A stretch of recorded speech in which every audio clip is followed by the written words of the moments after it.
व्यतिपात योग का शास्त्रोक्त महात्म्य, ये श्रृंखला का ये दूसरा प्रवचन।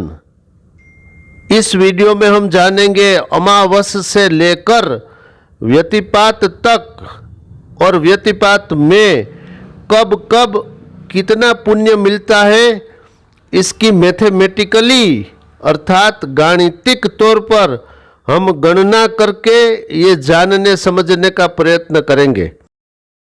व्यतिपात योग के पहले भाग की लिंक मैं डिस्क्रिप्शन बॉक्स में रख दूंगा, आप चाहे तो वो भी देख सकते हैं। अस्तु, अमावस के दिन जो दान करते हैं उस दान का पुण्य 10 गुना अधिक होकर जीवात्मा को प्राप्त होता है।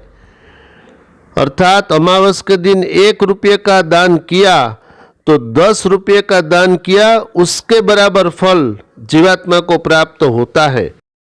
मैं ये 1 रुपया पूरा वीडियो दान के लिए ले रहा हूँ, ये केवल दृष्टांत के लिए है। आप कोई भी वस्तु पदार्थ या द्रव्य या धन भी इसमें ले सकते हैं। कितना फल कब अधिक प्राप्त होता है, कौन से योग में, वो मैं समझाने का प्रयत्न करता हूँ। तो अमावस से 100 गुना अधिक पुण्य फल क्षय तिथि को प्राप्त होता है। ये क्षय तिथि पंचांग में वर्णित रहती है, अर्थात पंचांग देखकर हम ये जान सकते हैं कि कब क्षय तिथि है। तो क्षय तिथि में अगर 1 रुपये का दान किया तो कितना पुण्य मिलता है, ये अमास से 100 गुना अधिक, तो अमास में तो 10 गुना मिल गया, उससे 100 गुना अर्थात 10 गुना 100 अर्थात 10 मल्टीप्लाई बाय 100, तो इसका फल हो जाता है 1000। तो क्षय तिथि में अगर 1 रुपये का भी दान किया तो 1000 रुपया का दान किया, उसके बराबर पुण्य फल जीवात्मा को प्राप्त होता है। इससे आगे 10 संक्रांति है। संक्रांति किसे कहेंगे? जब सूर्य एक राशि से दूसरी राशि में प्रवेश करता है तब।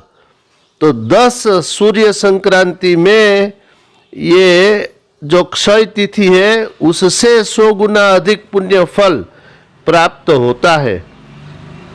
तो संक्रांति में जो दान किया जाता है तो उस काल में जो दान करते हैं उसका फल 1,00,000 गुना अधिक होकर प्राप्त होता है।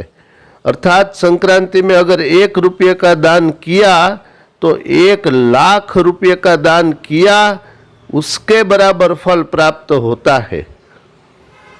अब इसके आगे मेष और तुला संक्रांति है। इन दोनों संक्रांति में अगर 1 रुपये का दान करे तो ये 1,00,000 का भी 100 गुना अधिक पुण्य प्राप्त होता है। अर्थात मेष संक्रांति और तुला संक्रांति में अगर 1 रुपये का दान करे तो 1 करोड़ रुपये का दान किया, उसके बराबर फल प्राप्त होता है। क्योंकि 1,00,000 को 100 से मल्टीप्लाई करना है, तो 1,00,000 गुना 100 तो कितना हुआ? 1 करोड़। अब इसके आगे युगादि तिथि है। ये युगादि तिथि क्या है? तो हमारे यहाँ शास्त्रों में 4 युग है, सतयुग, त्रेता युग, द्वापर युग और कलियुग। तो ये 4 युग जब प्रारंभ हुए उसकी तिथि शास्त्रों में वर्णित है। मैं और डिटेल से जब व्यतिपात की सीरीज आगे बढ़ाऊंगा तब हम और इसमें डिटेल से जानेंगे। अभी आप इतना समझ लीजिए कि ये 4 युग की जो प्रारंभ तिथि होती है, जिस दिन शुरू हुआ, तो उस दिन अगर हम 1 रुपये का दान करें तो जो मेष और तुला संक्रांति के दान में 1 करोड़ का फल मिला, इससे 100 गुना पुण्य प्राप्त होता है। तो ये 4 युगों की आदि तिथि में अगर हम दान करें 1 रुपये का भी किसी भी तिथि में, तो कितना फल मिलना है? 1 करोड़ का 100 गुना अधिक, अर्थात 1 करोड़ मल्टीप्लाई बाय 100, तो इसका कितना हो गया? 100 करोड़ 100 करोड़, तो ये कितना हो गया? 1 अरब। अब इसके आगे जो पुण्य शास्त्र ने बताया वो उत्तरायण अथवा दक्षिणायन। ये क्या है उत्तरायण और दक्षिणायन? 2 अयन होते हैं एक वर्ष में, तो एक उत्तर की ओर जब गति होती है तो उत्तरायण, और दक्षिण की ओर गति होती है तो दक्षिणायन। तो जो उत्तरायण अथवा दक्षिणायन इसमें दान करते हैं, तो 1 रुपये का भी दान किया तो जो युग आदि तिथि है उससे 100 गुना अधिक पुण्य प्राप्त होता है उत्तरायण और दक्षिणायन में। तो उत्तरायण अथवा दक्षिणायन जब प्रारंभ होता है, अर्थात उस तिथि में, उस दिन में, उस समय में अगर 1 रुपये का दान भी करे तो इसका फल 1 अरब से 100 गुना, अर्थात ये 100 अरब 1 खरब इतना पुण्य प्राप्त होता है, अर्थात उसके दान के बराबर पुण्य जीवात्मा को प्राप्त होता है। अब इसके आगे चंद्र ग्रहण आता है, तो उत्तरायण अथवा दक्षिणायन में जो दान किया जाता है उससे 100 गुना अधिक पुण्य ये चंद्र ग्रहण में प्राप्त होता है। तो 1 खरब का 100 गुना अधिक, तो ये होता है 100 खरब, अर्थात 1 नील उतना पुण्य चंद्र ग्रहण के समय में दान करने से प्राप्त होता है। अब इसके आगे सूर्य ग्रहण आता है, तो सूर्य ग्रहण में जो दान करते हैं 1 रुपये का, उसको चंद्र ग्रहण से 100 गुना अधिक दान किया उतना पुण्य प्राप्त होता है।